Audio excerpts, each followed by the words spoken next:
Welcome to our channel. Today we how to disable Kubernetes Ingress controller in Nginx. Easy tutorial step by step clearly.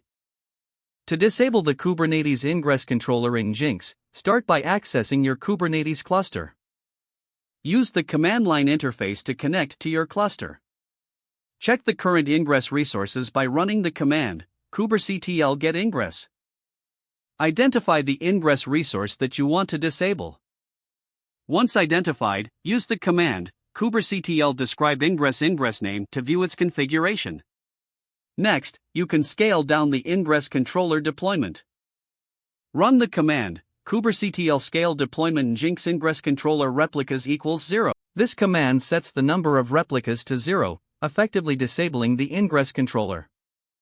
If you're using a service, you may also want to delete the associated service. Run kubectl delete service Nginx ingress service to remove it. To confirm that the Ingress controller is indeed disabled, check the status of the deployment. Use the command kubectl get deployment Nginx ingress controller.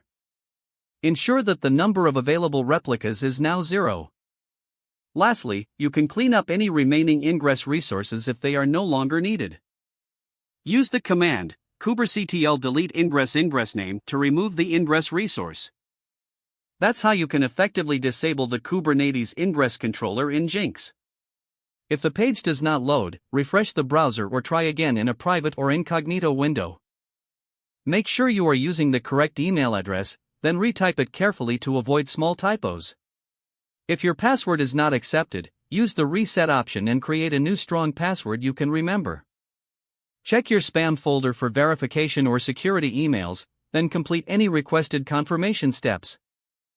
Enable two-factor authentication if available to improve account security and reduce unauthorized access risk.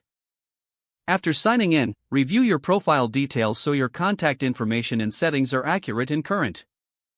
If you see an error message, note it down and try again after restarting your device and internet connection. Log out when you finish, especially on shared devices, to keep your account and payment information secure. If the page does not load, refresh the browser or try again in a private or incognito window. Make sure you are using the correct email address, then retype it carefully to avoid small typos. If your password is not accepted, use the reset option and create a new strong password you can remember.